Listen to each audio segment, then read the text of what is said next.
सदाशिवसमारम्भां शङ्कराचार्यमध्यमाम् अस्मदाचार्यपर्यन्तां वन्दे गुरुपरम्परां श्रुतिस्मृतिपुराणानाम् आलयं करुणालयं नमामि भगवत्पादं शङ्करं लोकशङ्करम् ईश्वरो गुरुरात्मेति मूर्तिभेदविभागिने व्योमवद्व्याप्तदेहाय दक्षिणामूर्तये नमः. சரணாகதியே முக்கியம். குருவுடைய யோகியதாம்சங்களை பற்றி நிறைய சொன்னேன். ஆரம்ப கால வித்யா குருவான வேதவித்தானாலும் சரி, நம் ஆத்மாவை பரமாத்மாவிடம் சேர்க்கிற ஞான குருவான பிரம்மவித்தானாலும் சரி, ரெண்டு பேருக்கும் ஒழுக்கம், பக்தி ரெண்டும் முக்கியம் என்று சொன்னேன். பரலோகத்துக்கு வழிகாட்டுகிற குரு பிரத்யக்ஷ ஈஸ்வரன் மாதிரி சித்தம் கொஞ்சம் கூட சலிக்காதவராக, மகா ஞானியாக, கிருபாமூர்த்தியாக, பரமசுத்தராக இருக்க வேண்டும் என்றேன். இப்படிப்பட்ட குரு கிடைத்துவிட்டால் ஈஸ்வரனே கூட வேண்டாம் என்றேன்.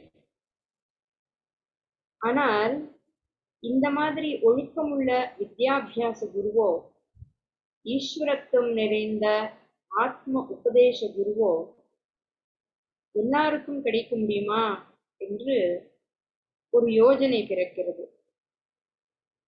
சுத்தியாக வேண்டும் என்று நிஜமான தாபம் இருந்தால் அப்படி தாபப்படுகிறவர்களிடம் பகவானே குருவை அனுப்பி தீர்வான் என்றுதான் சாஸ்திரங்கள் சொல்கின்றன.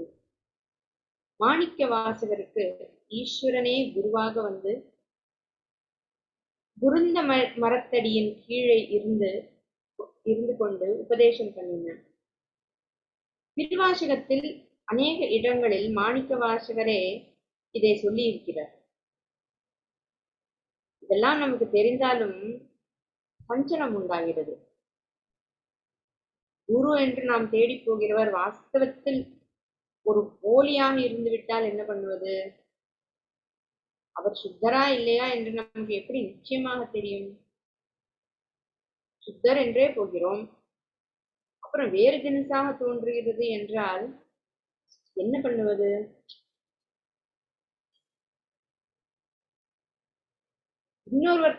இன்னொருவரிடம் போலாம் என்றால் அங்கேயும் இதே மாதிரி ஏமாந்து போக மாட்டோம் என்று என்ன நிச்சயம்? இப்படி குழப்பமாயிருக்கிறது. நோக்கம் பொல்லாதது. 4 தினசாக பேசும் ஒரு சித்தரை பற்றிய அபவாதமாக சொல்லிவிடுகிறது. அது நிஜமாக இருந்துவிட்டால் நம் கதி என்ன ஆவது என்று அவரை ஆசிரியத்தவர்களுக்கு பயம் உண்டாகிறது. இதற்கு என்ன பண்ணலாம்? வித்யாபியாச குரு விஷயத்தில் இது பெரிய பிரச்சனை இல்லை. அவரிடம் மனுஷர்களுக்குள்ள நல்ல சிஸ்டர்கள் அவரிடம் மனுஷர்களுக்குள்ள நல்ல சிஸ்டர்களாக முடியக்கூடிய ஒழுக்கங்களை தான் எதிர்பார்க்கிறோம். மறுபடியும் தப்பா வாசிக்கிறேன். அவரிடம் மனுஷர்களுக்குள்ள நல்ல சிஸ்டர்களால் முடியக்கூடிய ஒழுக்கங்களைத்தான் எதிர்பார்க்கிறோம். இதை அநேகமாக அவர் பூர்த்தி பண்ணிவிடுகிறார். அவர் கிரகஸ்தாசிரமி என்பதாலேயே சந்நியாச குருவுக்கு ரொம்பவும் களங்கமாகிற தப்புகள் அவருக்கு ஏற்படுவதற்கே இடமில்லை என்று ஆகிவிடுகிறது. அதுவும் தவிர இவரிடம் சிஷ்யனாக இருப்பது பால்யத்தில் தான். அப்போது மனசு தோண்டி தோண்டி எதையும் ஜட்ஜ் பண்ணாது. அதனால் இவரையும் ஜட்ஜ் பண்ணாது.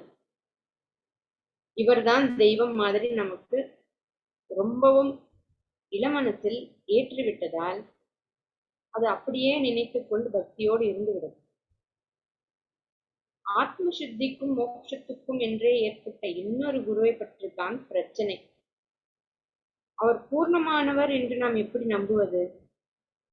அவரிடம் தோஷம் தெரிந்தால் என்ன பண்ணுவது?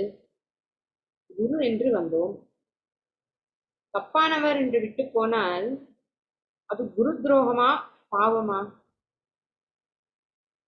தப்பானவர் என்று நாம் நினைத்ததே தப்பாக இருந்துவிட்டால் இந்த மாதிரி சங்கட நிலையில் என்ன செய்யலாம் என்று எனக்கு தோன்றுகிறதை சொல்கிறேன். குருவின் யோகியதாம்சம் பற்றி முன்னே சொன்னதையெல்லாம் இப்போது நானே வாபஸ் வாங்கி கொண்டு விடப் போகிறேன். அதாவது குருவுடைய யோகியதா அம்சத்தையே பார்க்காதீர்கள் என்கிறேன்.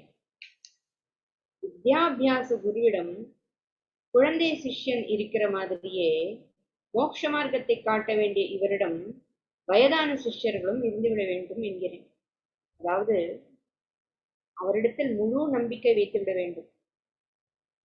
அது கண்மூடித்தனம் என்று மற்றவர்கள் சொன்னாலும் சொல்லிவிட்டு போகட்டும்.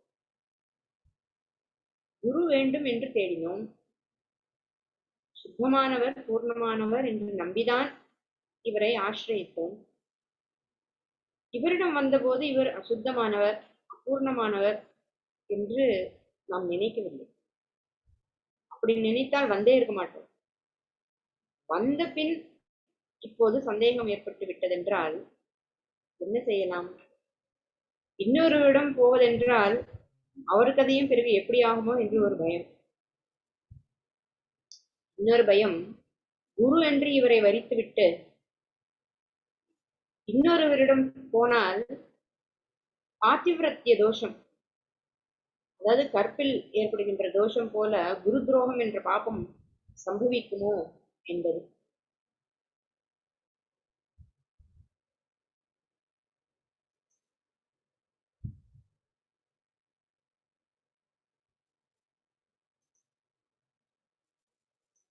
ஒரு நிமிஷம் கண்டினியூ பண்றேன். யாராவது வீடியோ ஆன்ல வச்சிருக்கீங்க?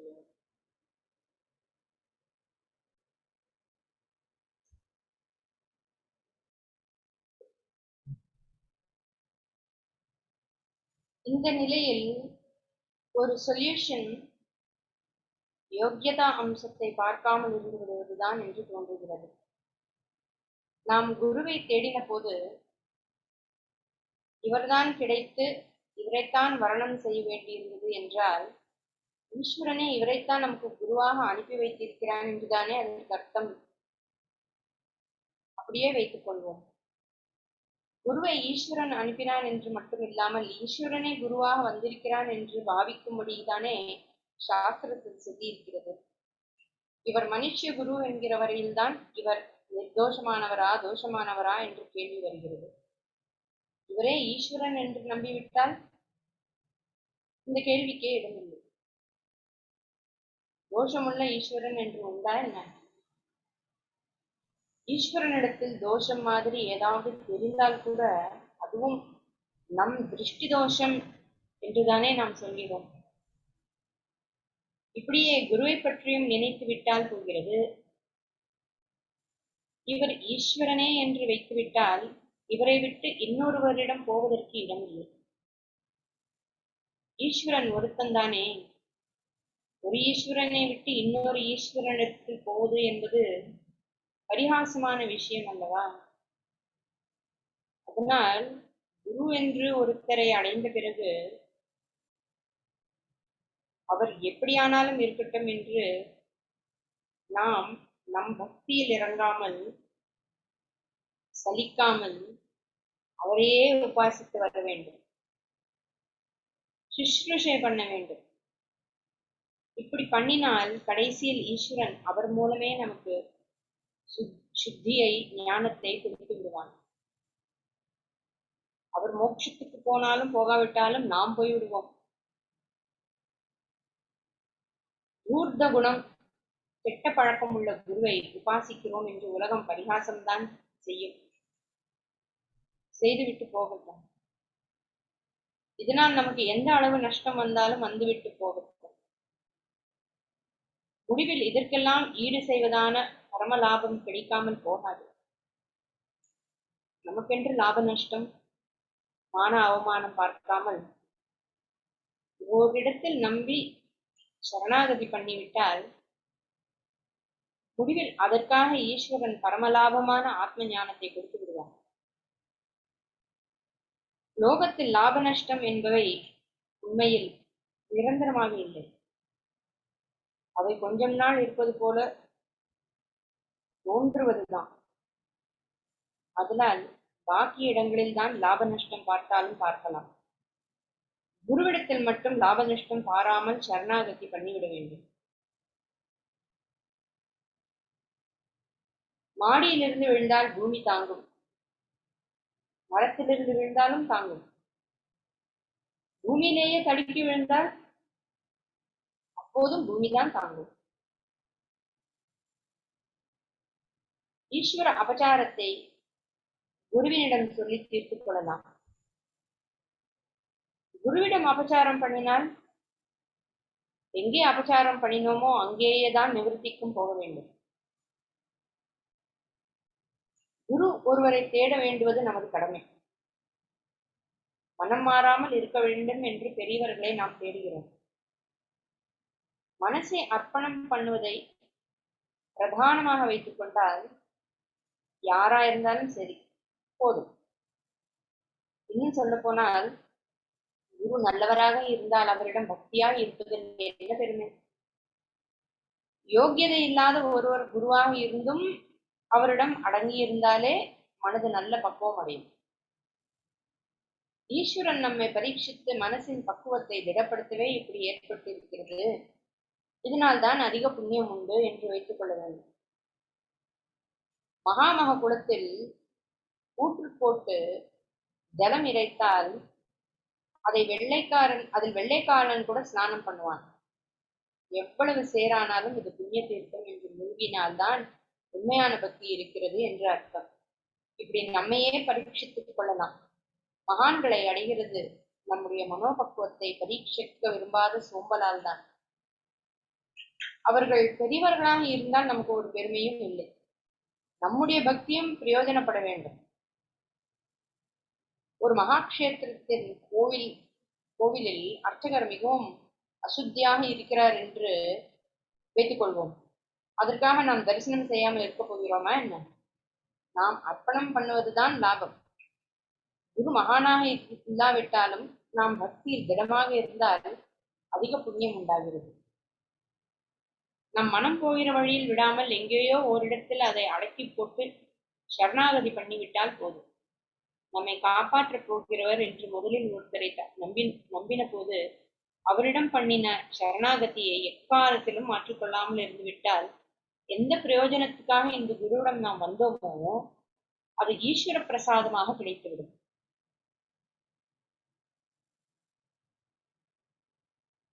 அடுத்த டாபிக் அத்வைதம். அத்வைதம் என்பது என்ன? அதனால் நமக்கு என்ன உபயோகம்? வாஸ்தவமாகவே நாம் அதிலிருந்து பிரயோஜனம் அடையலாமா? முடியாதா? இவ்வளவும் பெருசாக தத்துவம் என்ற அளவில் மட்டும் உள்ளதா? அனுபவத்தில் பிரயோஜனமாகுமா என்பவற்றை ஆலோசிக்கும். அத்வைதம் என்பதன் அர்த்தம் என்ன? இரண்டாவதாக எதுவும் இல்லாதது என்பதுதான் அதன் அர்த்தம். இரண்டாவது இல்லை என்பது நமக்கு நடைமுறை அனுபவம் அல்ல. ஆயிரக்கணக்கான வஸ்துக்கள் தான் நமக்கு தெரிகின்றன. அப்படி இருக்க இரண்டாவது வஸ்துவே இல்லை என்று ஏன் சொல்ல வேண்டும்? அப்படி இரண்டாவது இல்லாததானால் நமக்கு என்ன லாபம்? நாம் எதற்காக பிரயத்தனம் செய்கிறோமோ அது அத்வைதத்தால் தான் கைகூடும். நாம் எதற்காக பாடுபடுகிறோம்? நமக்கு வரும் கஷ்டமெல்லாம் நிவர்த்தியாக வேண்டும் என்று பாடுபடுகிறோம். நாம் செய்யும் அத்தனை காரியமும் கஷ்டம் போய் சுகம் உண்டாக வேண்டும் என்பதற்குத்தானே. அந்த கஷ்ட நிவர்த்தி இந்த அத்வைதத்தால் தான் சாஸ்வதமாக உண்டாகும். தரித்திரம், பசி, அவமானம், வியாதி, விவகாரம், மனஸ்தாபம் முதலியவைகளை நிவர்த்தி செய்வதற்காக நாம் கஷ்டப்படுகிறோம். ஆனால் எந்த ஊரிலாவது இந்த கஷ்டம் இல்லாமல் இருக்கிறதா?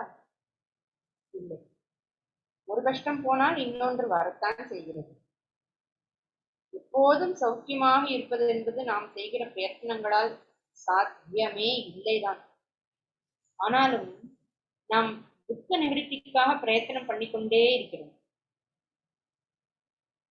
நம்முடைய லௌகிக பிரயத்தனங்களால் தற்கால சாந்தி மட்டும் உண்டாகிறது. ஒரு வியாதிக்கு மருந்து கொடுத்து அதை நிவர்த்தி செய்துவிட்டால் வேறொரு வியாதி வருகிறது. இப்படி உள்ள கஷ்டங்களை நீக்குவதற்கான நிரந்தரமான உபாயம் அத்வைதம்தான். அதனால் பசி, வியாதி, சாவு, அவமானம், விவகாரம், கோபம், தரித்திரம் முதலியவை என்றென்றைக்கும் வராமல் இருக்கும்படியாக பண்ணி கொண்டு விடலாம். இப்படியெல்லாம் நாம் ஏன் துக்கப்படுகிறோம்? தரித்திரம், பசி, மானம், கௌரவம் முதலிய எல்லாம் நமக்கு இருப்பதுதான் காரணம். இவையெல்லாம் இருந்தால் நல்லது, இவை இல்லாமல் இருந்தால் நல்லது, துக்கமே தெரியாது.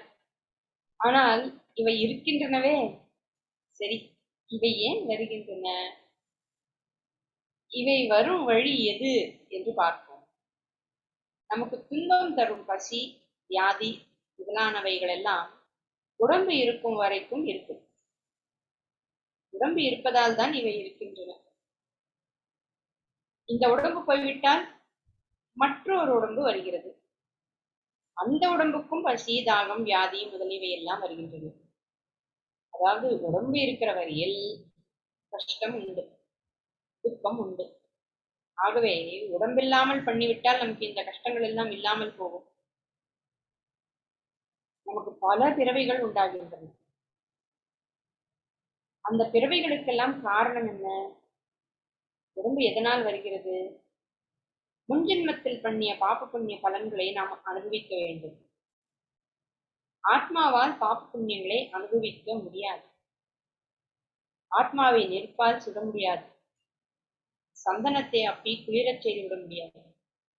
ஆகையால் கர்மாவை அனுபவிப்பதற்காக ஓர் உடம்பு வேண்டி இருக்கிறது. நாம் செய்த பாப புண்ணிய பலனாக கடவுள் நமக்கு உடம்பை கொடுத்து அதையே நான் என்று நினைத்து செய்து தண்டிக்கிறார். நாம் செய்த பாபத்திற்காக ஈஸ்வரன் உடம்பை கொடுத்து நம்மை சிக்ஷை செய்கிறார். இந்த உடம்பு போனதோடு பாபம் போகாவிட்டால் மறுபடியும் உடம்பை கொடுத்து சிக்ஷிக்கிறார். ஆகையால் நாம் பண்ணுகிற பாபம்தான் உடம்புக்கு காரணம். இனிமேல் பாபம் பண்ணாமல் இருந்தால் உடம்பு வராது. பாபம் பண்ணக்கூடாது என்ற நினைவு தினமும் இருக்க வேண்டும். பாப புண்ணியத்துக்கு காரணம் என்ன? அவற்றை செய்யாமல் நிறுத்த இஷ்டம் இருக்கிறது, ஆனால் முடியவில்லை. ஒரு மரத்தை தழைக்காமல் செய்ய வேண்டுமானால் கிளைகளை வெட்டினால் முடியாது. அடிமரத்தை வேரோடு வெட்ட வேண்டும். வீட்டுக்கூரையிலே திரும்ப திரும்ப கரையான் புற்று உண்டாகிறது என்றால் மேலெழுந்த வாரியாக அந்த கூட்டை பெயர்த்தால் போதுமா? போதாது. இன்னொரு இடத்தில் புற்று முளைக்கத்தான் செய்யும். கரையான் வைக்கும் தாய்ப்பூச்சியை பிடித்து அழித்தால்தான் புற்று எங்கும் விழும்பாமலே போகும். அதுபோல பாபத்துக்கு மூல காரணத்தை அறிந்து அதையே அழிக்க வேண்டும். பாபத்துக்கு மூலம் என்ன? கெட்ட காரியத்தினுடைய பலன்தான் பாபம். கெட்ட காரியம்தான் பாப மூலம். கெட்ட காரியம் எதனால் செய்கிறோம்? நமக்கு ஒரு வஸ்து வேண்டும் என்று ஆசை இருக்கிறது. அதை அடைவதற்கு குறுக்கு வழிகளில் போகிறோம். அது பாபம். அதாவது பாபம் செய்ய காரணம் ஆசை. ஒரு வஸ்து அழகாக இருந்தால் ஆசை உண்டாகிறது. நல்ல பதார்த்தங்களை கண்டால் நமக்கு வேண்டும் என்று ஆசை தோன்றுகிறது. அது நல்லது என்ற இச்சை உண்டாகிறது. இந்த இச்சையை பூர்த்தி பண்ண காரியங்களை செய்கிறோம். இந்திரியங்கள் ஒன்றை அழகானது என்று அறிவதுதான் ஆசைக்கு காரணம். இத்தனை நாளை நான் சொன்னதிலிருந்து ஏற்படுவது என்னவென்றால், நாம் செய்யும் பாபத்துக்கு உடம்பு தண்டனை. பாபத்துக்கு மூலம் கெட்ட காரியம், கெட்ட காரியத்துக்கு மூலம் ஆசை. ஆகையால் நம் கஷ்டம் அனைத்துக்கும் மூல காரணமாகிய ஆசையை நிவர்த்தி பண்ணினால்தான் நிரந்தரமான துக்க நிவர்த்தி உண்டாகும். சரி, ஆசையை எப்படி நிவர்த்திப்பது? வேதத்துக்கு சிகரமாக இருக்கும் வேதாந்தம் இந்த துக்க நிவர்த்திக்கு தக்க வழியை சொல்கிறது. ஆசையும் துவேஷமும், இந்த ராகத்வேஷம்னு எடுத்துக்கணும். ஆசையும் துவேஷமும் நமக்கு அந்நியமாக, நம்மை விட வேறாக, இரண்டாவதாக இருக்கும் வஸ்துக்களிடத்தில் தான் உண்டாகிறது. நம்மிடத்திலேயே நமக்கு ஆசையும் உண்டாவதில்லை, வெறுப்பும் உண்டாவதில்லை. ஆனபடியால் இப்போது வேறையாக உள்ள பொருள்களிடத்தில் ஆசை உண்டாவதால் அவைகளையும் நாமாகவே பண்ணிவிட்டால் ஆசை உண்டாகாது அல்லவா? நம்மிலும் வேறாக ஒன்று இல்லாமல் எல்லாவற்றையும் நாமாக பண்ணினால் ஆசை உண்டாகாது. ஆசை இல்லாவிட்டால் கெட்ட பிரயத்தனம் இல்லை, அதனால் பாபம் இல்லை. பாபம் இல்லாத பொழுது தேகம் இல்லை, அது இல்லாவிட்டால் துக்கம் இல்லை. வாழ்நாள் பூராவும் நாம் பல பிரயத்னங்கள் பண்ணியும் சாஸ்வதமாக போக்கிக் கொள்ள முடியாத துக்கமானது இப்படி நமக்கு வேறாக இரண்டாவது வஸ்து இல்லை என்று ஆக்கிக் கொள்வதனால்தான் கைகூடுகிறது. இப்படி இரண்டு இல்லை என்பதுதான் அத்வைத்தம். இரண்டாவது ஒன்று இருந்தால், அது நம்மை விட சக்தி உள்ளதாக இருந்தால் பயம் உண்டாகிறது. அழகாக இருந்தால் ஆசை உண்டாகிறது, சித்த விகாரம் உண்டாகிறது. இரண்டாவது இல்லாவிட்டால் ஆசை இல்லை, துவேஷம் இல்லை, பயம் இல்லை. இப்படி இரண்டாவது இல்லாமல் பண்ணுவதுதான் அத்வைத்தம். இரண்டாவது இல்லையானால் பயம் நீங்குகிறது என்று உபனிஷத் சொல்கிறது. இரண்டாவதாக ஒன்றை நினைத்து விட்டாயோ பயத்துக்கு விதை போட்டு விட்டாய் என்கிறது. द्वितीयाद्वै भयं भवति, बृहदारण्यकोपनिषत्.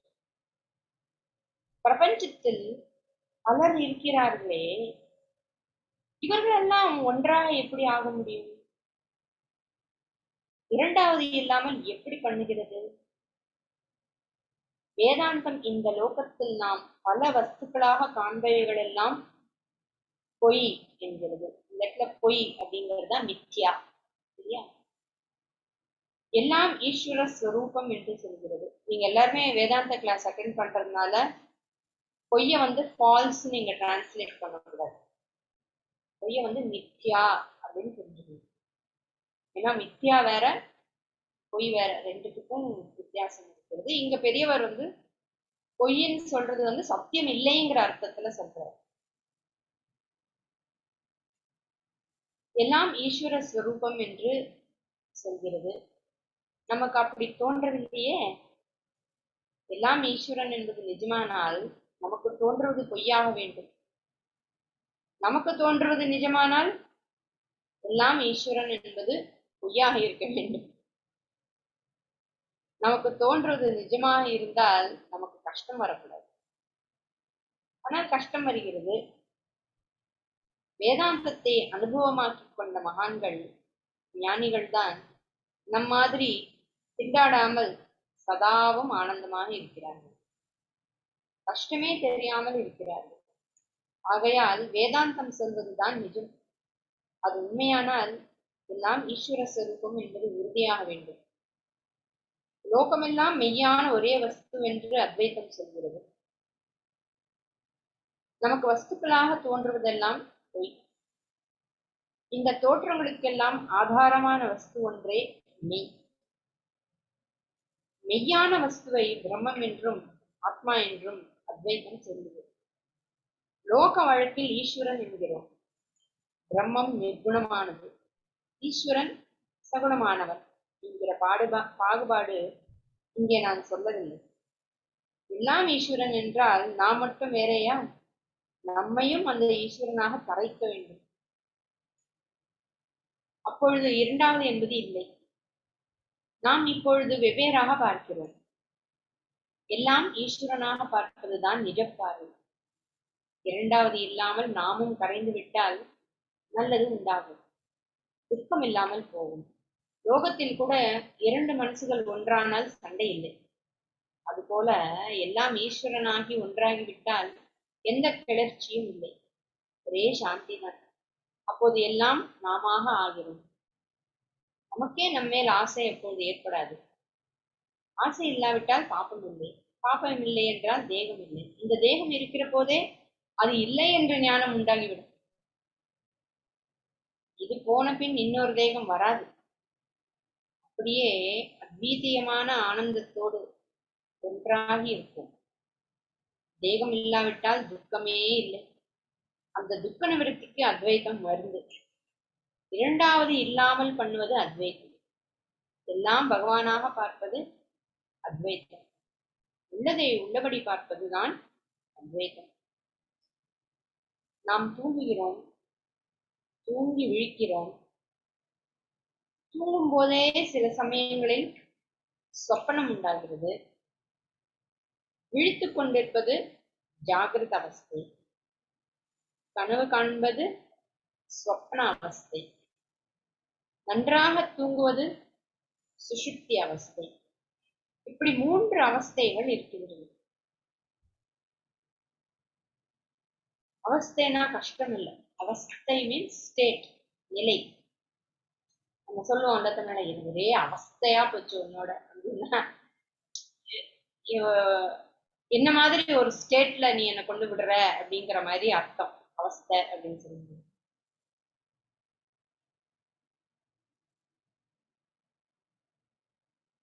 இப்படி மூன்று அவஸ்தைகள் இருக்கின்றன.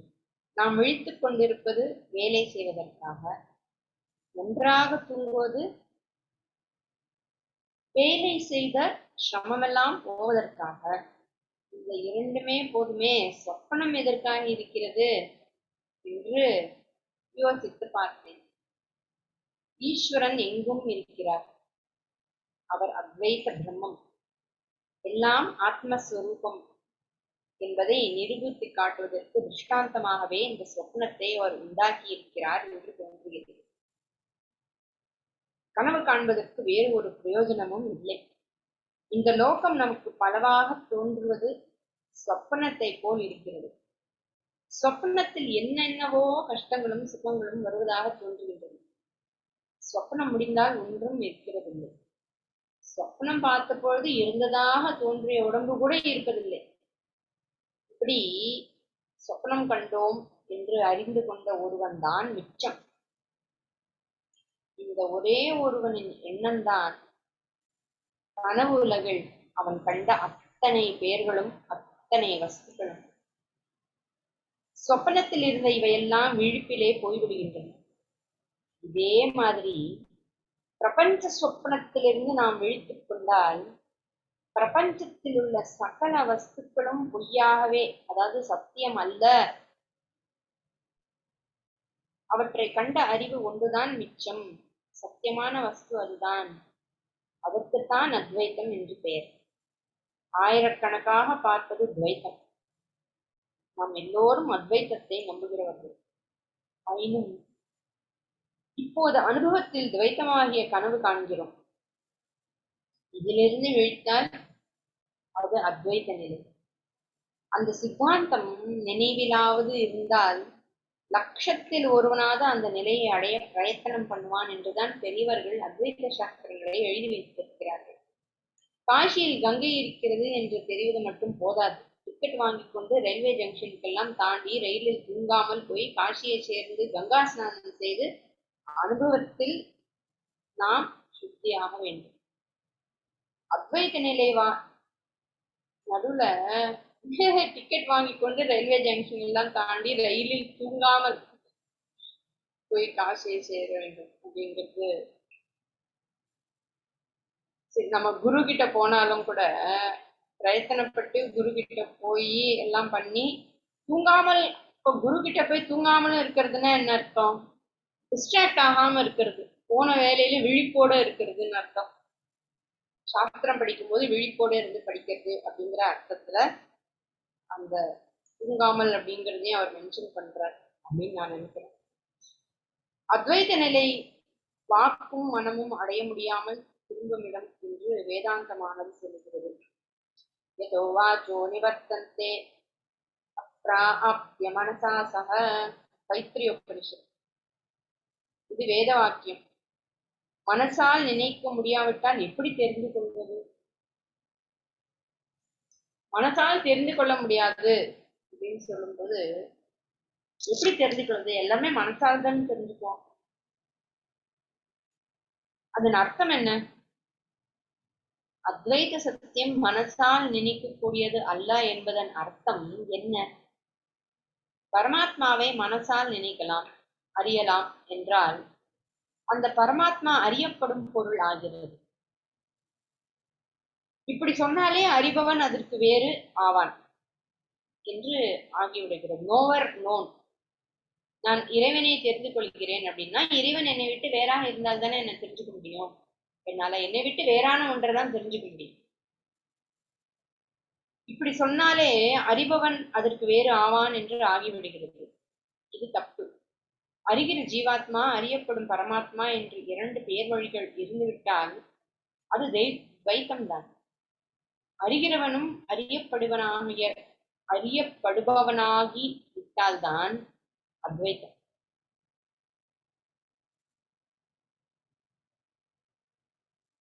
இதனால்தான் பரமாத்மாவை எனக்கு தெரியும் என்பவனுக்கு தெரியாது, தெரியவில்லை என்பவன் தான் தெரிந்தவன் என்று சொல்லப்படுகிறது. எஸ்ய அமதம் தஸ்ய மதம், மதம் எஸ்ய ந வேத சக கேனோபனிஷத். அறியப்படவில்லை என்றால் என்ன? அது வேறாக இருந்து அறியப்படுவதில்லை என்பதே அர்த்தம். ஆத்மாவை தெரிந்து கொள்ள முடியாதுன்னா என்ன அர்த்தம்னா, ஆத்மாவை என்னை விட்டு வேறாக தெரிந்து கொள்ள முடியாது. என்னை நான் தெரிந்து கொள்ளும் போது என்னை விட்டு வேறாக தெரிஞ்சுக்க முடியாது இல்லையா? அதுதான் அவர் அங்க சொல்றாரு.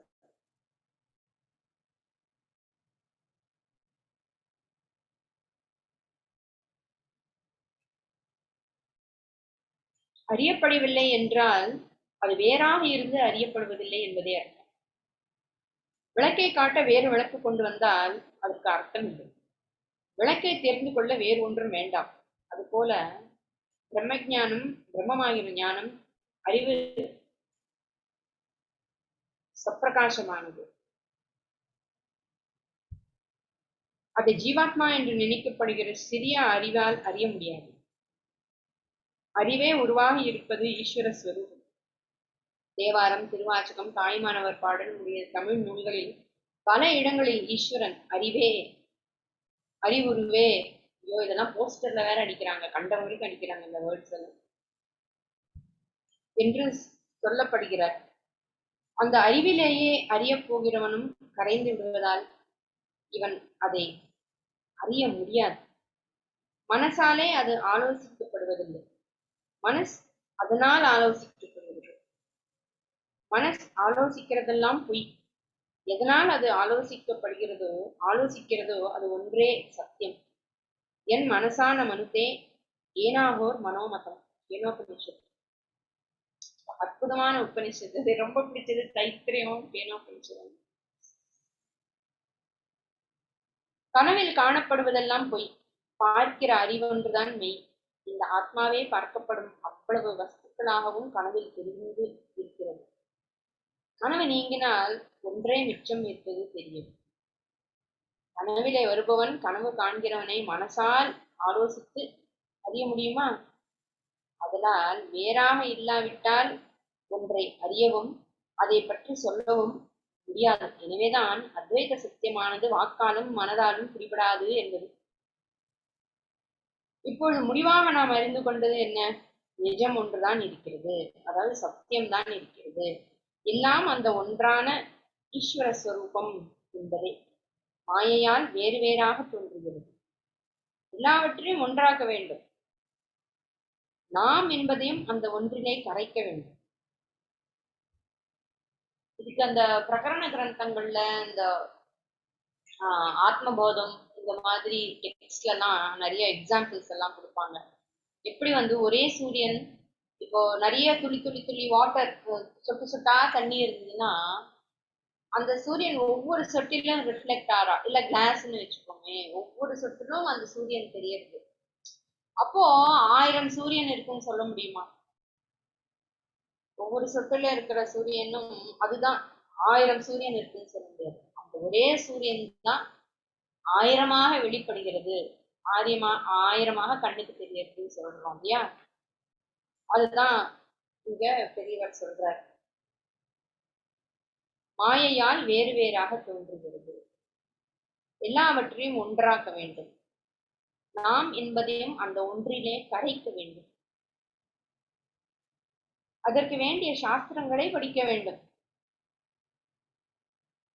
இதற்கு சாதனம் ஸ்ருதி, அதாவது வேதம், ஸ்மிருதி, தர்மசாஸ்திரம். ஸ்மிருதிங்கிறது எல்லாமே, அதுல இதிகாசமும் சேர்ந்தது. சரியா? ஸ்மிருதியில் இதிகாசம் வரும். தர்மசாஸ்திரம் இதிகாசத்தையும் தர்மசாஸ்திரத்துல கொண்டு வரும். ஏன்னா ராமாயணத்திலயும் ஃபுல்லா தர்மம் தான் இருக்கு, மகாபாரதத்திலயும் ஃபுல்லா தர்மம் தான் இருக்கு. சோ இதற்கு சாதனம் ஸ்ருதி, அதாவது வேதம் என் ஸ்மிருதி, தர்மசாஸ்திரம், அப்புறம் புராணம், கோயில் தர்சனம், பூஜை, பரோபகார கர்மா, ஸ்வதர்மம் முதலியவைகள். உலகத்தில் உள்ள வஸ்துக்களுக்காக எவ்வளவோ தியாகம் பண்ணுகிறோம். நமக்கு ஸ்திரமான ஆனந்தத்தை தரும் அத்வைத நிலை அடைவதற்கு எந்த தியாகமும் பண்ணலாம். ஞானோபதேசம் செய்த யாக்ஞவல்கியரிடம் ஜனகர், விதேகராஜ்யம் முழுவதும் கொடுத்தேன், என்னையும் கொடுத்தேன் என்றாராம். கூரையில் எத்தனை தரம் உடைந்தாலும் 10 நாளுக்கு ஒரு தரம் கரையான் புற்று தோன்றிக் கொண்டேதான் இருக்கும். கூரை மூங்கிலுக்குள் இருக்கிற தாய்ப்பூச்சியை எடுத்து போட்டால்தான் அப்புறம் புற்று முளைக்காது. இந்த மாதிரி மற்ற சாதனை மார்க்கம் எதில் போனாலும் சரீரம் துக்கம் மறுபடி முளைத்துக் கொண்டுதான் இருக்கும். இதற்கெல்லாம் ஆதி காரணமான தாய்ப்பூச்சியான துவைத்த பூச்சியை எடுத்து போட்டால்தான் நமக்கு வேறான இன்னொன்றால் ஏற்படும் காமமும் குரோதமும் இதுகளை அனுபவிப்பதற்காக மறுபடி உடம்பு எடுப்பதும் தீர்ந்து போகும். இந்த நிலைக்கு வருவதற்கு சுலபமான சாதனம் பக்தி உபாசனை என்று அப்பைய தீட்சிதர் சொல்லியிருக்கிறார். அதை எல்லோரும் அனுசரித்து அத்வைத சித்தியை அடைய வேண்டும். உலகம் எப்படி பொய்? அத்வைத்தத்தில் உலகம் பொய், மாயை என்று சொல்லியிருப்பது பல பேருக்கு புரிவதில்லை. அதை ஆட்சேபிக்கிறார்கள், கண்டனம் பண்ணுகிறார்கள். இத்தனை ஜீவ ஜந்துக்களுக்கு லோகம் தெரிகிறது, அதில் இப்படி ஒரு காரியம் செய்தால் இப்படி விளைவு ஏற்படுகிறது என்று ஏராளமான காரண காரிய விதிகள் இருப்பதால் தான் நாம் அநேக விதமான காரியங்களை செய்ய முடிகிறது, பலனை அடைய முடிகிறது. பொய் மாயை என்றால் எப்படி சொல்வது என்று கேட்கிறார்கள். ஆச்சாரியால் லோகத்தை பொய் என்று சொன்னார் என்றால் அது அப்படியே அசத்தியம் என்று சொன்னார் என்று தப்பாக அர்த்தம் பண்ணிக் கொள்வதால் தான் இந்த கண்டனம் எழுகிறது. இது என்ன வேடிக்கையா இருக்கிறது? அப்படியானால் லோகம் பொய், ஆனால் சத்தியம் இல்லை என்றா ஆச்சாரியால் சொல்கிறார்? இப்படி சொல்வது கொஞ்சம் கூட புரியாத விசித்திரமாய் இருக்கிறதே என்று தோன்றும். சத்தியம் அசத்தியம் பொய் என்ற மூன்றை பற்றி ஆச்சாரியாளின் அபிப்பிராயத்தை, அவர் செய்திருக்கிற பாகுபாட்டை பார்க்கலாம். சத்திய வஸ்து என்றால் அது அவருக்கு ஏகமான ஆத்மா ஒன்றுதான், பிரம்மம் என்றும் அதையே சொல்வது. ஒரே சத்திய வஸ்துவைத்தான் ஒரு ஜீவனுக்கு ஆதாரமாக இருக்கிற போது ஆத்மா என்றும், சர்வ ஜீவர்களுக்கும் சர்வ லோகத்துக்கும் ஆதாரமாக இருக்கிற போது பிரம்மம் என்றும் சொல்வது. எக்காலம் மாறாமல் இருப்பது அது ஒன்றுதான். அதனால் அது சத்தியம். லோகம் மாறிக்கொண்டேதானே இருக்கிறது, நாம் மாறிக்கொண்டேதானே இருக்கிறோம். நம் மனசு, எண்ணங்கள் க்ஷணத்துக்கு க்ஷணம் மாறிக்கொண்டேதானே இருக்கின்றன. அதனால் இவற்றுக்கு சத்தியம் என்ற லட்சணத்தை ஆச்சாரியால் தரமாட்டார். அசத்தியம் என்பாரா? அப்படியும் சொல்ல மாட்டார். சத்தியத்துக்கு முன்னாடி ஆ போட்டு அசத்தியம் என்று சொன்னால் அது சத்தியத்துக்கு முற்றிலும் எதிரானது என்றாகிவிடும். அதாவது அடியோடு இல்லை என்று ஆகிவிடும், ஃபால்ஸ். லோகத்தை இப்படி அடியோடு இல்லாத அசத்தியம் என்று ஆச்சாரியால் சொல்லவே இல்லை. அதே சமயத்தில் அது சத்தியமும் அல்ல, சாஸ்வதமான உண்மையும் அல்ல என்பதால் மித்யை மித்யை என்றார். மித்யை என்றால் பொய் என்று நாம் எடுத்துக்கொள்கிறோம். உண்மையில் அது சாஸ்வத சத்தியமாகவும் இல்லாமல் அடியோடு அசத்தியமாகவும் இல்லாமல் இருக்கிற நடுவாந்தர நிலை, காணல் நீர் போல அப்படின்னு அவர் சொல்லல, நான் சொல்ல. ஏன்னா இல்ல ஒரு சிலர் ஏதா தலை சுத்திர போறதுங்கிறதுக்காக சொல்றோம். காணல் நீர் அது சத்தியமா அசத்தியமா? சத்தியம்னா அது அங்க இருக்கணும், அசத்தியம்னா ஃபால்ஸா இருந்தா கண்ணுக்கு தெரியக்கூடாது. இருக்கு ஆனா இல்ல, அதுதான் மித்யா. நம்முடைய ஸ்ரீ ஆச்சாரியார்கள் சத்தியத்தை 3 விதமாக பிரிக்கிறார்கள். இந்த 3லும் சேராததையே அசத்தியம் என்று அடியோடு தள்ளிவிட்டார்கள். அதாவது பாரமார்த்திக சத்தியம், வியாவகாரிக சத்தியம், பிராத்திபாசிக சத்தியம் என்று சத்தியத்தை 3ஆக பிரிக்கிறார்கள். அசத்தியம் என்பது இந்த 3லும் சேராது. இவைகளுக்குள் பாரமார்த்திக சத்தியம் என்பதுதான் சாஸ்வத உண்மையான பிரம்மஸ்வரூபம். வியாவகாரிக சத்தியம் என்ன என்றால் நடைமுறையில் விவகாரத்தில் நிஜம் என்று நாம் நினைப்பதுதான். லோக வாழ்க்கை நிஜம் என்று நாம் நினைப்பதுதான் வியாவகாரிக சத்தியம். தகரடப்பின் மூடி கீழே வெயிலில் கிடந்தால் அது வெள்ளி ரூபாயை போல தோன்றுகிறது, அது பிராத்திபாசிக சத்தியம். கொஞ்ச நாழிகை அப்படி தோன்றுகிறது, ஆனால் அது உண்மை அல்ல, கடவுளும் இப்படியே. இந்த 3 மாதிரி இன்றி ஒரு நாளும் இல்லாததுதான் அசத்தியம். மலடி மகன், குதிரை கொம்பு முதலியவை ஒரு நாளும் சம்பவிக்காதவை, இவை அசத்தியம். இதை விற்கல்பம் என்று யோக சூத்திரம் சொல்லும். மலடி மகன் என்கிற சப்தம் வார்த்தை மாத்திரம் இருந்து அதற்கான வஸ்து இல்லாதது விகல்பம் என்று சொல்லப்படுகிறது. கொஞ்சம் டெக்னிக்கலா போறது. இந்த அசத்தியத்தை துச்சம் என்றும் அத்தியந்த அசத் என்றும் சொல்லுவார்கள். சத்தியம் மித்யா துச்சம் அப்படின்னு சொல்றது.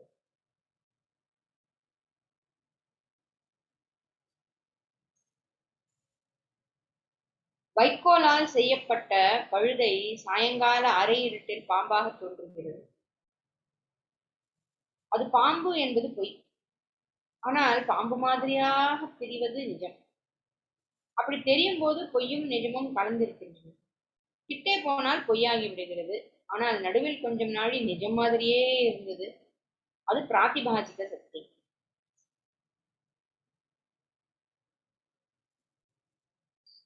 வியாவகாரிக சத்தியமும் பிராத்திபாசிக சத்தியமும் உண்மை அறிவு ஏற்படுகிற போது பொய்யாகி விடுபவை, உண்மை அறிவு இல்லாத போது மெய்யாக இருப்பவை.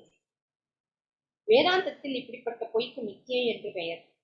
ஒருபோதும் பொய்யாக தெரியாதது மட்டுமே அசத்தியம். விவகார சத்தியம், அதாவது வியாவகாரிக சத்தியம் என்று நாம் சொல்கிற லோகமும் உண்மையில் நமக்கு ஞானம் வந்தால் பிராத்திபாசிகமாக மறைந்துவிடும். இப்படி சொல்வது ஆச்சாரியார்.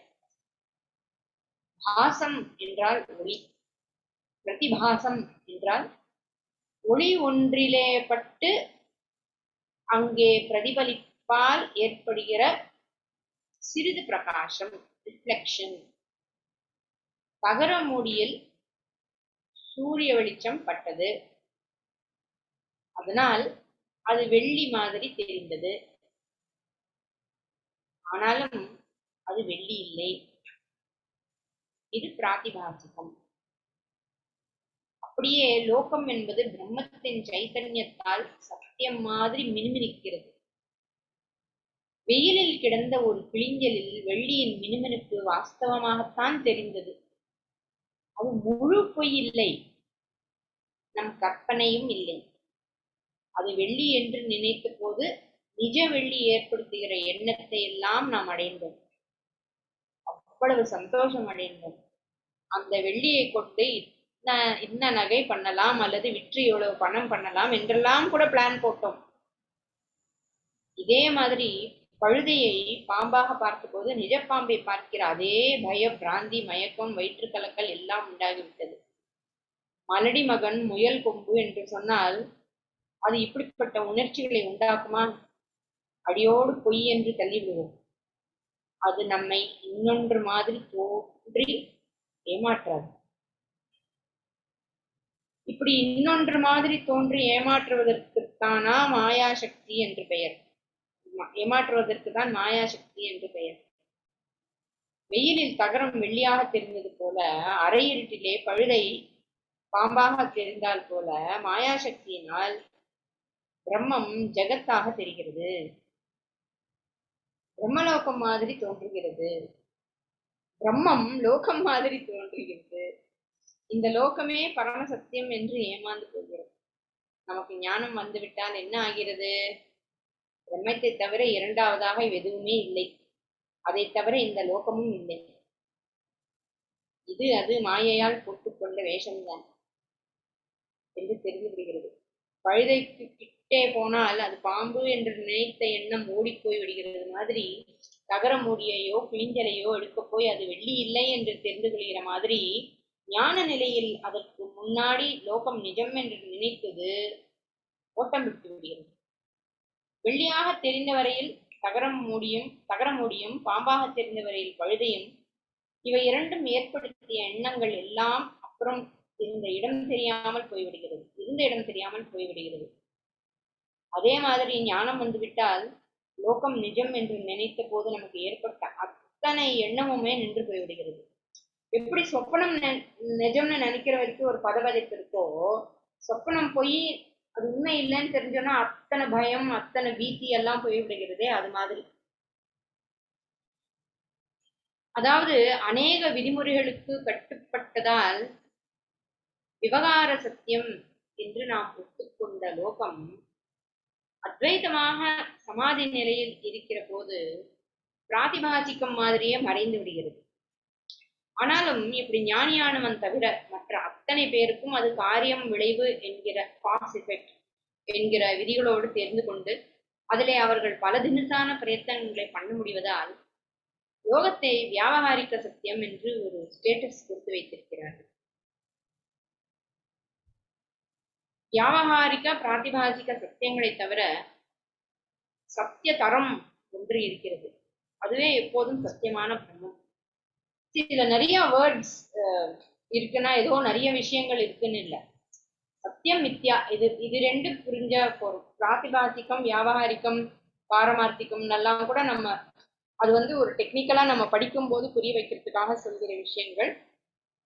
பட் சாதாரணமாக சத்தியம் மித்யா இந்த ரெண்டு வேர்ட்ஸை வச்சு நம்ம அத்வைதத்தை புரிஞ்சுக்கலாம். நிறைய டவுட்ஸ் வந்தா கொஞ்சம் இந்த மாதிரி பிரிச்சு எடுத்து சொல்லி அந்த மாதிரி சில பிரகரண கிரந்தங்கள்லாம் இருக்கு. சுவாமிஜியான என்னுடைய குருநாதர் சாதாரணமாக இந்த பிராதிபாசிகம் பத்தி அதிகமாக பேச மாட்டார்.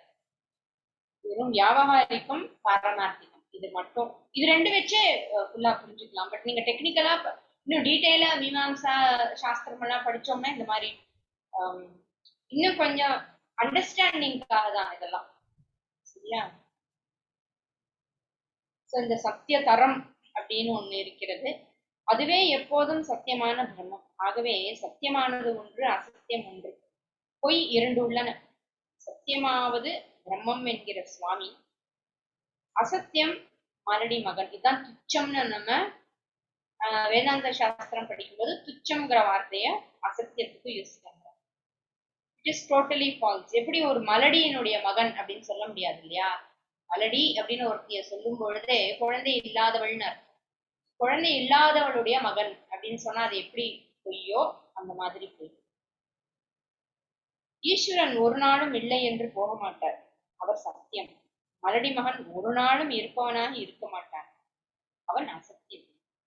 சில பதார்த்தங்கள் முந்தி இல்லாமல் போகும், பிந்தி வரும், இப்பொழுது இல்லாமல் அப்புறம் உண்டாகும். அவைகள் எப்பொழுதாவது இல்லை என்ற ஒரு காலம் இருக்கும், எப்பொழுதுமே இல்லை என்பதில்லாமல் இருக்கிறது எதுவென்றால் அது சத்தியம். இல்லை என்பது இல்லாமல் இருப்பது சத்தியம். that which always exists, that which is always there. அப்படி இருப்பவர் பரமாத்மா. அசத்தியம் முக்காலத்திலும் இருக்கிறது என்பது இல்லாதது, அதாவது ஒரு நாளும் இல்லாதது. நடுவில் உள்ள இரண்டு விதமான வித்தியைகள் சத்திய அம்சம் கொஞ்சம் அசத்திய அம்சம் கொஞ்சம் கலந்து உள்ளவை. அவைதான் பொய், அதான் மித்யா. எப்படி நான் காணல் நீர்னு சொன்னேன் இல்லையா? சத்தியமாகவும் தெரியறது பொய், அப்புறம் ஆராய்ந்து பார்க்கும்போது பொய்யாக இருக்கிறது. ரெண்டும் கலந்த மாதிரி இருக்கிறது. வியாபகாரிக்கம் பிராதிபாசிக்கம் என்பவை இரண்டும் மித்தியை அல்லது பொய்.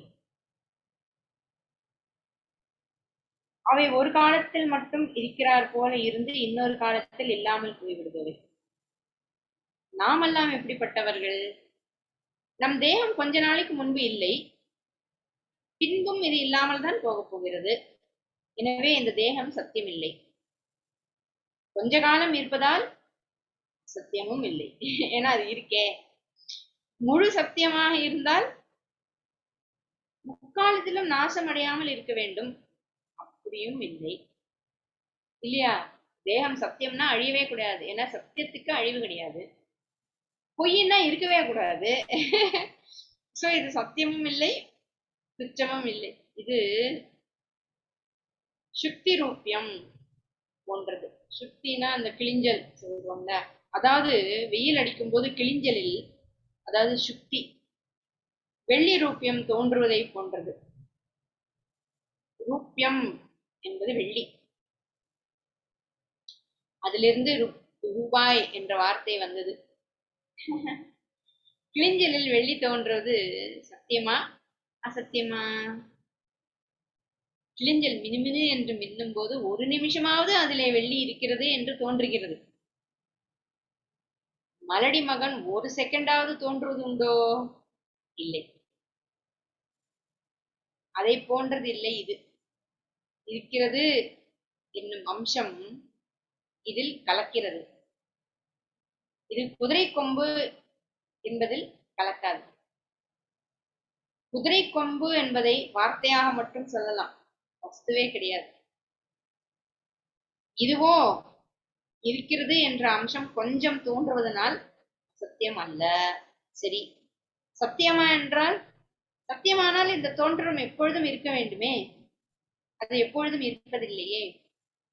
கிளிஞ்சல் என்று தெரிந்தால் வெள்ளியானது இல்லாமல் போய்விடுகிறது. பாம்பு அப்படின்னு பார்க்கும் பொழுது பாம்புதான் சத்தியம் மாதிரி இருக்கு, உண்மையாவே அது சத்தியமாக இல்லாவிட்டாலும் அது சத்தியம் போல் தெரிகிறது. அப்புறம் அது பாம்பு இல்ல கயிறு அப்படின்னு தெரியும் போதுதான்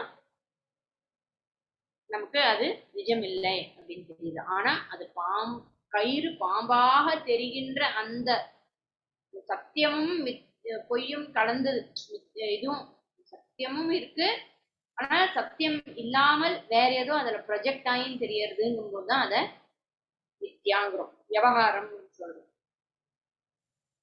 ஆனாலும் அப்படி தோற்றம் மட்டும் உண்டாயிற்று. ஓகே, சாரி சரி, சத்தியமா என்றால், சத்தியமானால் இந்த தோற்றம் எப்பொழுதும் இருக்க வேண்டும். கிழிஞ்சு என்று தெரிந்தால் வெள்ளியானது இல்லாமல் போய்விடுகிறது. எப்போதும் அந்த வெள்ளி இல்லை, ஆனாலும் தோற்றம் மட்டும் உண்டாயிற்று. வெயில் போன பிறகு தோற்றமும் போயிற்று. வெள்ளி போனாலும் அதற்கு ஆதாரமாக கிழிஞ்சல் இருக்கிறது. பாம்பு என்ற ஒரு தோற்றம் அதற்கு காரணமான வஸ்து, அதாவது பழுதை தோன்றியவுடன் போய்விட்டது. அந்த தோற்றம் பழுதைனா இந்த இடத்துல இந்த வைக்கலை வச்சு கட்டுவாங்கல்ல, அது வைக்கலை வச்சு திரிச்சு சாதாரணமா நம்ம கிராமங்கள்ல வேலை பண்றதை பார்த்தோம்னா ரொம்ப ஆச்சரியமா இருக்கும். அப்புறமா சொல்றேன். அப்புறம் இது போயிடும். பழுதை தோன்றியுடன் பாம்பு போய்விடுகிறது.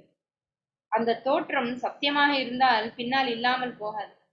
ஆகையால் இந்த சத்தியத்துக்கு வேறானது, இது சத்தியத்துக்கு வேறானது, அதுதான் பொய். இந்த மித்தியைக்கு ஆதாரமாக ஒரு சத்தியம் உண்டு. பாம்பு தோற்றம் என்ற மித்தியைக்கு பழுதை, அதாவது அந்த கயிறு ஆதாரம். பாம்பு தோற்றம் போன பின்பும் அந்த கயிறு, அதாவது அந்த பழுதை நிற்கிறது. இப்படியே வெள்ளி என்ற எண்ணம் போன பின்பும் ஆதாரமாக கிழிஞ்சல் இருக்கிறது. பழுதை, கிழிஞ்சல் என்ற சத்தியங்களை ஆதாரமாக கொண்டே பாம்பு, வெள்ளி ரூபாய் என்ற தோற்றங்கள் ஏற்பட்டன. அப்படியே மித்யாலோகத்துக்கு ஆதாரம் பிரம்மம். லோகத் தோற்றம் போனால் எல்லாம் சூன்யமாகி விடாது. ஆதாரமான பிரம்மம் எப்போதும் சத்தியமாக இருக்கும். பாம்பு பொய் என்ற எண்ணம் போன பிறகும் பழுதை இருந்ததல்லவா? எத்தனை பேருக்கு தலை சுத்துது? சத்திய பிரம்மத்தை மித்யாலோகம் மாதிரி காட்டுவது மாயை. மாயையை அனிர்வச்சனீயம் என்று ஆச்சாரியால் சொல்லுவார்கள். விளக்க ஒண்ணாதது என்று அர்த்தம். அது சத்தும் அன்று அசத்தும் அன்று, இன்னதென்று சொல்ல முடியாதது, உள்ளதென்றும் இல்லதென்றும் சொல்ல முடியாது. ஒரு சமயம் தோன்றுகிறது, அப்புறம் ஞானம் வந்து விட்டால் இல்லாமல் போகிறது. பொய்மாய பெருங்கடலில் என்று தமிழ் புத்தகத்தில் எழுதியிருக்கிறது. மாயை என்றால் பொய் என்று அது சொல்கிறது. பாரதியார் வந்து காட்சி பிழைன்னு சொல்வார். நீங்கள் எல்லாம் காட்சி பிழையோ அப்படின்னு கேட்பார். காட்சி பிழை, அதாவது கண்ணுக்கு தெரிகிறது ஆனால் அதில் பிழை இருக்கிறது. சத்தியமும் இல்லாமல் அசத்தியமும் இல்லாத மூன்றாவது பொருளாக இருக்கிறது அது. இல்லை என்று சொல்லிவிட்டால் தோன்றுகிறதே, இல்லை என்று சொல்லிவிட்டால் தோன்றுகிறதே, அதுக்கு என்ன செய்வது? இருக்கிறது என்றால் போய்விடுகிறதே. இது பரமாத்மாவை விட வேறு என்றால் சுவாமிஜி சொல்வார், பெஸ்ட் மேஜிக் இதுதான், இந்தியன் மேஜிக். இது பரமாத்மாவை விட வேறு என்றால் அவருக்கு வேறாக ஏதும் இல்லையாதலால் அப்படி சொல்ல முடியாது. பரமாத்மாவே தான் மாயை என்பதும் சரியில்லை. ஞானம் வந்தால் மாயை போய்விடுகிறதே. ஓ, அப்ப பகவானும் மாயையானா? எல்லாரும் பயங்கர மாயையில இருக்கணும் பகவானையும் மாயைன்னு சொல்றதுக்கு. பௌத்தர்கள் சொல்கிற சூன்யமும் அன்று. சூன்யம் மீன்ஸ் எதுவுமே இல்லைன்னு அர்த்தம். அதுவும் அல்ல. இது அமேசிங் இல்ல? நார்த்ல வந்து ஜீரோக்கு சூன்யம்பாங்க. ஏன்னா அங்க புத்த மதத்தினுடைய இன்ஃபுளுன்ஸ் இருக்கு. நீங்க சவுத்துக்கு வந்தா பூஜ்யம்பாங்க ஜீரோவை. அவங்க வந்து ஏக் சூன்ய சூன்யம்பாங்க. இங்க 1 0 0 அப்படிம்பாங்க. பூஜ்யம் இஸ் வர்ஷிப்ஃபுல். ஸோ பௌத்தர்கள் வந்து சூன்யம் மீன்ஸ் நத்திங் இஸ் தேர்.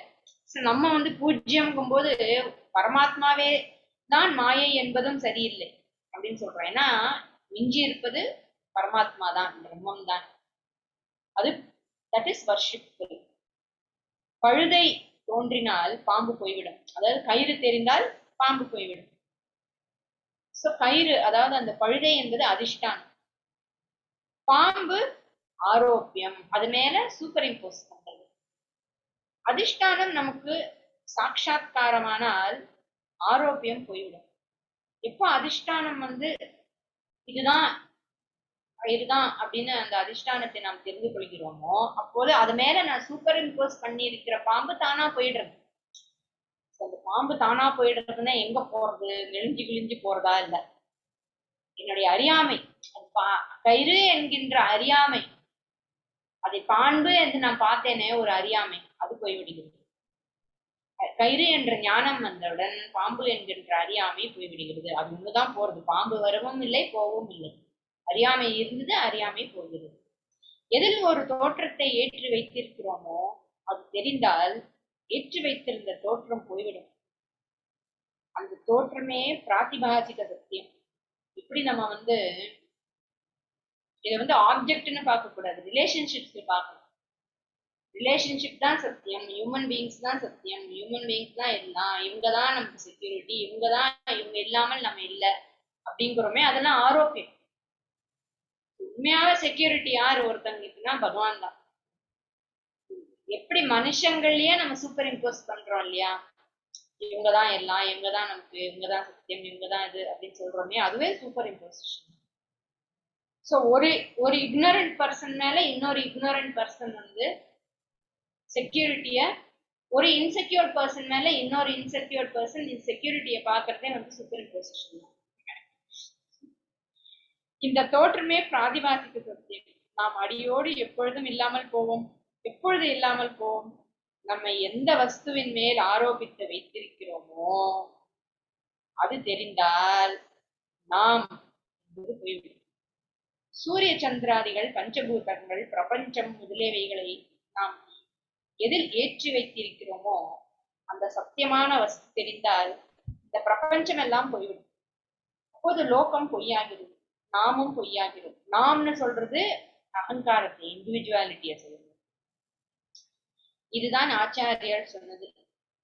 விவகார தசையில் லோகம் நிஜமே, ஞான தசையில் அது மறைந்துவிடும் என்றார். இதை சரியாக புரிந்து கொள்ளாதனாலேயே கண்ணுக்கு தெரிகிற காரிய காரண சட்டத்துக்கு கட்டுப்பட்ட லோகத்தை அவர் எப்படி பொய் என்று சொல்லலாம் என்று சண்டைக்கு வருகிறார்கள். அடியோடு புழுகாக உள்ள அசத்தியமாகவும் இல்லாமல் முழுக்க நிஜமாக இருக்கிற சத்தியமாகவும் இல்லாமல் இரண்டும் கலந்திருக்கிற விவகார சத்தியமாகவே லோகத்தை அவர் வைத்து இதற்கு மித்தியை அல்லது பொய் என்ற பெயரை கொடுத்தார் என்று புரிந்து கொண்டால் சண்டை வராது. எத்தனை பேருக்கு குழம்பிட்டுன்னு தெரியல பாவம், ஆனாலும் உட்கார்ந்து கேட்டுட்டு இருந்தீங்க. அடுத்த கிளாஸ்ல கண்டினியூ பண்ணுங்க. ஓம் சுஸ்தி பிரஜாபிய பரிபாலயந்தாं न्यायेन मार्गेण विनिर्देशाः गोब्राह्मणेभ्यः शुभमस्तु नित्यं लोकाः समस्ताः सुखिनो भवन्तु। काले वर्षतु पर्जन्यः पृथिवीशालिनी देशोऽयं क्षोभरहितः ब्राह्मणाः सन्तु निर्भयाः सर्वे भवन्तु सुखिनः सर्वे सन्तु निरामयाः सर्वे भद्राणि पश्यन्तु मा कश्चित् दुःखभाग् भवेत्। सुतो मा सत्कमय तमसो मा ज्योतिर्गमय मृत्योर्मा अमृतं गमय। ॐ पूर्णमदः पूर्णमिदं पूर्णात् पूर्णमुदच्यते पूर्णस्य पूर्णमादाय पूर्णमेवावशिष्यते। ॐ शान्तिः शान्तिः शान्तिः। हरि ओं श्री गुरुभ्यो नमः। हरि ओं।